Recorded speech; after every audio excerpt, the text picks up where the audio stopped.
اب آپ نے خادم کے بارے میں اتنا کچھ بتا دیا ہے تو اس سے میری ملاقات بھی کروا دیں، میں بھی دیکھوں کہ جن کیسے ہوتے ہیں۔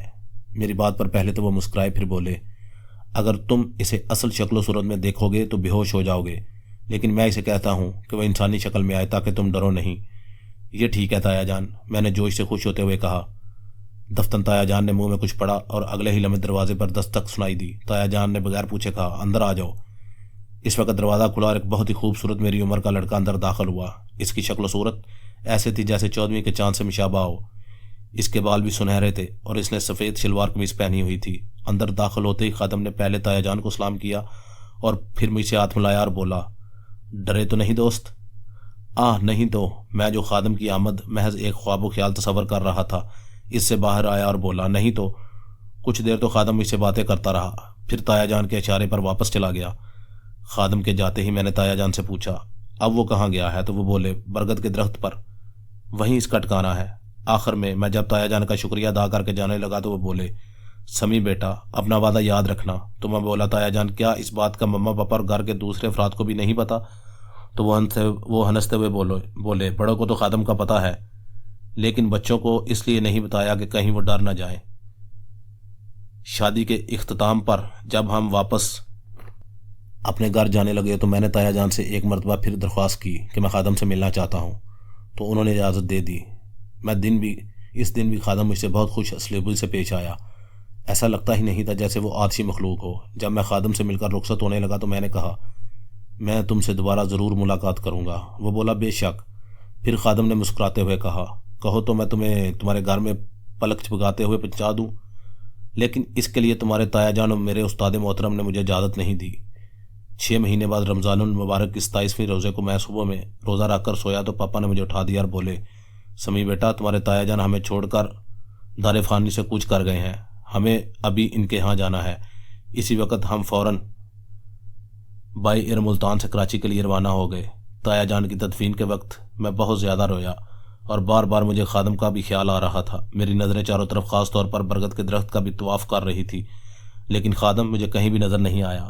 تایا جان کی تدفین کے اگلے روز میں پاپا کے ساتھ ان کی قبر پر گیا تو اس وقت میرا غم سے برا حال تھا اور میری آنکھوں سے نہ رکنے والا آنسوؤں کا سیلاب جاری تھا۔ دفتر مجھے ایسے لگا جیسے کوئی میرے کندھے پر ہاتھ رکھ کر دلاسا دے رہا ہو۔ میں سمجھا شاید پاپا ہوں گے، کیونکہ اس وقت ان کے اور میرے علاوہ دور دور تک کوئی نہ تھا، لیکن جب میں نے پیچھے مڑ کر دیکھا تو پاپا مجھ سے کافی فاصلے پر کھڑے ہوئے تھے اور ان کے ہاتھ دعا کے لیے اٹھے ہوئے تھے۔ اسی وقت مجھے ایسا محسوس ہوا کہ ہو نہ ہو یہ خادم ہی ہے جس نے مجھے دلاسا دیا تھا۔ اس وقت میں نے پاپا سے کچھ کہنا مناسب نہیں سمجھا۔ جس دن ہمیں واپس آنا تھا اس سے ایک رات پہلے سوتے ہوئے میں نے خواب دیکھا کہ میں سو رہا ہوں اور کمرے میں ایک جانب اچانک تیزی سے سفید رنگ کا گاڑھا دھواں پھیلتا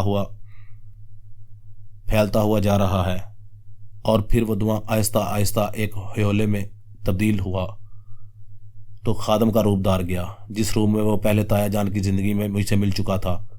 وہ بوجھل قدموں سے چلتا ہوا میرے پلنگ پر آ بیٹھا جس پر میں سو رہا تھا اور بولا، دوست استاد محترم مجھے تنہا چھوڑ کر دار فانی سے کوچ کر چکے ہیں، جس کا مجھے دلی صدمہ ہے۔ میری تمہارے ساتھ یہ آخری ملاقات ہے، کیونکہ استاد محترم نے مجھے کہا تھا کہ اگر مجھے کچھ ہو جائے تو اس کے بعد تم کسی سے نہیں ملو گے اور جہاں جانا چاہو چلے جانا، لیکن میں اپنے استاد محترم کو چھوڑ کر کہیں نہیں جاؤں گا۔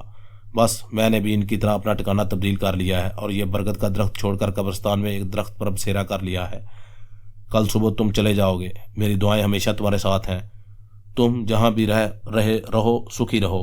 ہاں، اگر کبھی میری یاد آئے یا کبھی کوئی مشکل وقت آن پڑے تو مجھے یاد کرنا، انشاءاللہ وہ کام ہو جائے گا۔ خدا حافظ۔ اتنا کہنے کے بعد خادم بیٹھا بیٹھا پلنگ سے غائب ہو گیا اور خادم کے غائب ہوتے ہی دفتر میری آنکھ کھل گئی۔ اس وقت میں کمرے میں ویسی ہی محصور کن خوشبو محسوس کر رہا تھا جیسی خادم سے پہلی 2 ملاقاتوں میں تایا جان کی زندگی میں محسوس کر چکا تھا۔ اس سے مجھے 100% یقین ہو گیا کہ ابھی جو کچھ میں نے سوتے میں دیکھا ہے وہ صرف خواب ہی نہیں بلکہ ایک اٹل حقیقت تھا کہ واقعی خادم یہاں آیا تھا اور اس نے مجھ سے تیسری اور آخری ملاقات کی تھی۔ جب ہم واپس گھر آئے تو میں نے شروع سے لے کر آخری رات تک اپنے ساتھ پیش آنے والے تمام واقعات مما پاپا کو بتائے تو وہ بھی حیران رہ گئے اور بولے، ہاں بیٹا، خادم واقعی تمہارے تایا جان کا شاگرد تھا۔ آج اس واقعے کو کئی سال بیت چکے ہیں اور جب بھی مجھے تایا جان اور خادم کی یاد آتی ہے تو میرا دل بھر آتا ہے۔ اور ہاں، اگر کوئی کام اس سے نہ ہو رہا ہو اور مشکل پیش آئے تو میں خدا کے بعد خادم کو یاد کر لیتا ہوں، اور وہ کام چٹکیوں میں ہو جاتا ہے، اور میرا یقین مزید پختہ ہو جاتا ہے کہ واقعی آج بھی خادم ہمارے نزدیک یہیں کہیں موجود ہے۔